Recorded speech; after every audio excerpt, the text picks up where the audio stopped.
आज हम एक अहम सवाल पर गुफ्तगू करते हैं। सवाल ये होता है कि हम कमाई तो ज़्यादा करते हैं, आमदनी ज़्यादा है, इनकम ज़्यादा है, मगर उसमें बरकत नहीं है, हमें काफ़ी नहीं हो जाता है। सबसे पहली बात यह है कि एक चीज़ है कसरत और एक चीज़ है बरकत। ये दोनों जुदा जुदा चीज़ें हैं। कसरत का मतलब ये है कि चीज़ ज़्यादा हो मगर नाकाफ़ी हो। बरकत का मतलब ये होता है कि चीज़ें तो कम है मगर काफ़ी हो जाता है। और रिज्क में कमी के कुछ असबाब होते हैं, कुरान व हदीस के रूह से हम उनको तलाश करते हैं। सबसे पहली बात यह है कि रिज्क इस बात से बेबरकत हो जाता है कि इंसान गुनाह करे।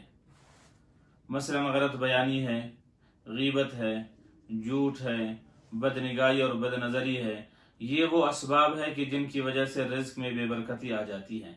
हदीस पाक में आता है, पैगम्बर अलैहिस्सलातु वस्सलाम फरमाते हैं, इन्नर रजुल ला युहरमुर रिज़्क़ बिज़्ज़ंबि युसीबुहु, कि गुनाहों की वजह से इंसान को कुछ रिज्क से महरूम किया जाता है।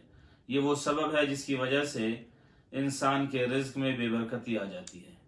और दूसरी बात यह है, अगर वालिदैन नाराज हैं, औलाद से अगर वालिदैन नाराज हैं, वो जितना भी कमा है रिज्क में बरकत नहीं आ सकती। इसलिए कि अल्लाह तबारक व तआला ने वालिदैन को इतनी अहमियत दी है कि अपनी इबादत के बाद वालिदैन का तज़किरा फरमाया है, उअबुदुल्लाह वला तुशरिकू बिही शैआ। अल्लाह तबारक व तआला ने अपनी इबादत के बाद वालिदैन का तज़किरा फरमा कर उसकी अहमियत ज़ाहिर फरमा दी है। और पैगम्बर अलैहिस्सलातु वस्सलाम ने फरमाया, रिज़ा रब फी रिज़िल वालिद व सख़तुर रब फी सख़तिल वालिद। अल्लाह तबारक व तआला की रज़ामंदी वालिदैन की रज़ामंदी है, वालिद की रज़ामंदी में है। और वालिद अगर नाराज़ हो तो अल्लाह तबारक व तआला भी नाराज़ होता है। जब अल्लाह तबारक व तआला नाराज़ हो जाए वालिदैन की वजह से, तो उस रिज़्क में बरकत नहीं आ सकती। और तीसरी वजह रिज़्क में बेबरकती की हराम कमाई और सूद का मिलावट है। बेशक इंसान को पता न चले कि उसके रिज़्क में सूद आ रहा है, मिलावट है हराम का, लेकिन ये एक ऐसा अमल है कि एक आता है और 10 ले जाता है, 10 आता है तो 1000 ले जाता है। सूद के बारे में अल्लाह तबारक व तआला ने फरमाया, यमहकुल्लाहु रिबा व युर्बिस सदक़ात। अल्लाह तबारक व तआला सूद को कम करता है और सदक़ात को बढ़ा देता है। जाने अनजाने में अगर रिज़्क में सूद और हराम मिलावट है तो उससे भी बरकत हटा दी जाती है।